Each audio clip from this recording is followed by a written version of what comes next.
अस्सलाम वालेकुम व्यूअर्स, उम्मीद है आप सब खैरियत से होंगे। आज की जो मेरी वीडियो है वो अमेरिलिस के बारे में है। अमेरिलिस एक फ्लावरिंग प्लांट है और इसको बल्ब के ज़रिए ग्रो किया जाता है और बल्ब के ज़रिए इसकी प्रोपगेशन जो है वो आप दिसंबर के एंड में या जनवरी के शुरू में कर सकते हैं।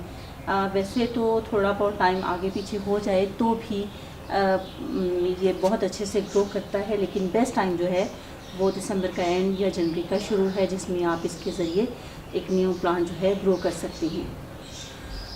ये एक फ्लावरिंग प्लांट है और इसके जो फ्लावर्स हैं वो मार्च से फ्लावरिंग इसमें शुरू होती है और मई तक इसमें फ्लावर्स लगते हैं।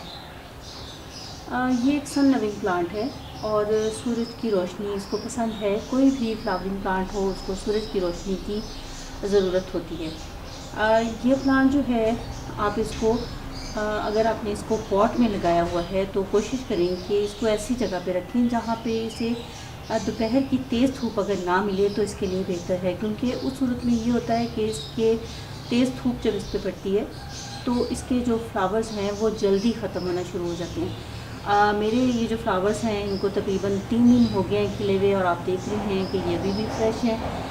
ज़मीन में जब कोई प्लांट लगा हुआ होता है तो वो ज़मीन से उसको नमी ऑक्सीजन वो ज़्यादा मिल रही होती है, लेकिन पॉट में जब लगा हुआ होता है तो उसको थोड़ा सा ज़्यादा केयर की ज़रूरत होती है। तो कोशिश करें कि आप इसको ऐसी जगह पे रखें जहाँ पे इसको फिल्टर लाइट मिले या कम से कम दोपहर की धूप जो है वो इसको ना मिले। अब वैसे तो आप इसको दोपहर के टाइम भी धूप में ग्रो कर सकते हैं, लेकिन उस सूरत में आपके जो फ्लावर्स हैं वो खिलने के बाद जल्दी मुरझाएंगे, क्योंकि इनकी नाजुक पत्तियां जो हैं वो इतनी तेज़ी जो है मई जून के महीने की वो बर्दाश्त नहीं कर सकती हैं।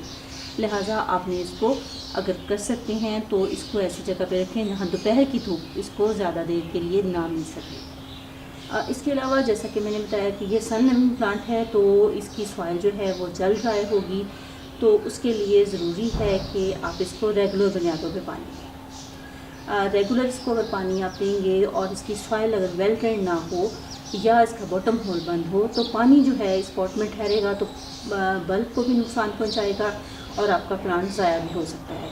तो इसके लिए ज़बरदस्त ये है कि आप इसके लिए जो सॉइल ले रही हैं उसमें अगर वो बालू मिट्टी नहीं है या वो जो उसमें पानी ठहर रहा है तो आपने उस सॉइल में रेत मिक्स कर देनी है या कोकोपीट मिक्स कर दें तो बेस्ट रहेगा, क्योंकि कोकोपीट जो है उसमें एक तो ये कि नमी ज़्यादा देर तक कायम रहती है, जिसकी वजह से जो ये प्लांट पसंद करता है, नमी को पसंद करने वाला प्लांट भी है।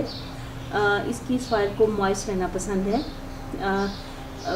ज़्यादा पानी जो है जब आप इसको पानी का आपने ये ध्यान रखना है कि पानी इसमें से निकल ज़रूर जाए। इसकी रिक्वायरमेंट जो है पानी की आपके प्लांट रखने की जगह पे मुनहसर है। अगर आपने इसको ऐसी जगह पे रखा हुआ है जहाँ पे फिल्टर्ड लाइट मिल रही है तो इसकी पानी की रिक्वायरमेंट जो है उतनी ज़्यादा नहीं होगी जितनी किसी एक ऐसे प्लांट की जिसको आपने फुल टाइम धूप वाली जगह पे रखा हुआ है। फुल टाइम धूप वाली जगह पे क्योंकि इसकी रेत जो है वो जल्दी खुश्क सॉइल जो है वो जल्द खुश्क हो जाएगी, तो इसको जल्दी पानी चाहिए होगा। और जहाँ शेड में आपने या जो फिल्टर लाइट है वहाँ पे इसकी पानी की ज़रूरत कम होगी, तो वो आप इस अपने प्लांट की सॉइल को देखेंगे और उसके हिसाब से आप इसको पानी देंगे। इससे ज़्यादा से ज़्यादा फ्लावरिंग हासिल करने का जो एक तरीका है वो ये है कि विंटर जो है वो इसका डोर्मेंसी पीरियड है। विंटर में आपने इसकी पानी जो है देने का शेड्यूल जो है वो बहुत कम रखना है। आप इसको वीक में एक दफ़ा अगर पानी दे दें तो इसके लिए काफ़ी रहेगा। ज़्यादा पानी अगर आप देंगे तो इसके न्यू लीव्स भी निकलेंगे और जो है जब इसका फ्लावरिंग सीज़न शुरू होगा तो इसमें फ्लावर्स जो हैं वो कम आएंगे और एक दो दफ़ा इसके फ्लावर्स आके बस उसके बाद रुक जाएंगे। अव्वल तो इसके फ्लावर्स आएंगे ही नहीं। तो इसके ज़रिए ज़्यादा फ्लावर हासिल करने के लिए ज़रूरी है कि आपका जो आपके प्लांट का जो रेस्ट पीरियड है आप उसमें उसको रेस्ट करने दें, ताकि वो सॉइल से जो है वो और या सूरज की रोशनी से जो वो ताकत हासिल कर रहा है वो नेक्स्ट सीज़न में वो अपने फ्लावर्स उससे ज़्यादा प्रोड्यूस कर सके। तो ज़्यादा फ्लावर हासिल करने के लिए ज़रूरी है कि सर्दियों में विंटर में आप अपने इस प्लांट को थोड़ा सा रेस्ट करने दें। इसकी ये स्टॉक है जिसमें ये फ्लावर्स लगते हैं, जब ये फ्लावर्स जो हैं ख़त्म हो जाएं तो आप इसको नीचे से रिमूव कर दें। और उसकी वजह ये है कि न्यू स्टॉक जो है उसको ज़्यादा जो है जल्दी निकलने का मौका मिलेगा, न्यू स्टॉक की हौसला अफजाई होगी, तो उसके लिए इसको रिमूव करना ज़रूरी है। अगर आपके प्लांट में लीफ नहीं है या आपने लीफ रिमूव कर दी हैं तो उस सूरत में आप इसको नीचे से कट नहीं करें, फिर आप इसको ऊपर से कट करें, ताकि ये जो सूरज की रोशनी से या हवा से जो खुराक हासिल कर रहा है ये प्लांट उससे वो खुराक हासिल कर सके और न्यू स्टॉक जो है इसमें से ग्रो हो सके। आपका जब प्लांट बहुत हेल्दी हो जाए तो आप इसके ज़रिए इसकी साइड से इसके बल्ब निकाल के एक न्यू प्लांट लहदा से बना सकती हैं। और इसको खाद की जो है कोई बहुत ज़्यादा ज़रूरत नहीं है। आप इसको इसका ग्रोइंग सीज़न शुरू होने से पहले एक दफ़ा इसमें अगर खाद ऐड कर दें तो इसके लिए बेहतर रहेगा। मैं अब जो है अपने अक्सर प्लांट में काउडंग ही यूज़ करती हूँ। सबसे ज़्यादा जो है आसानी से मिलने वाला जो वो फर्टिलाइज़र है वो है, और उससे प्लांट को किसी किस्म का नुकसान भी नहीं पहुँचता। ये है कि वो डिकम्पोज जो है हुआ वो हो, और ये चीज़ ज़रूरी है। इसके अलावा अगर आप केमिकल खाद देना चाह रहे हैं तो उसके लिए भी ज़रूरी है कि केमिकल खाद आप इसको कम से कम दें, कम मिक़दार में दें, लिक्विड उसको हालत में दें, उसको पानी में मिक्स करके उसके बाद आप इसको दें।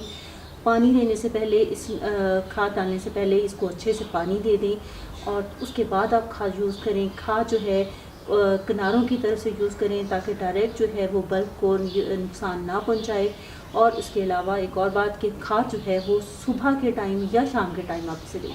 ऐसे टाइम जब इस प्लांट की इस पे धूप पड़ रही है, इसकी मिट्टी गर्म है, तो उसको आप खाद ना दें। उस सूरत में आपका प्लांट जो है वो जल भी सकता है।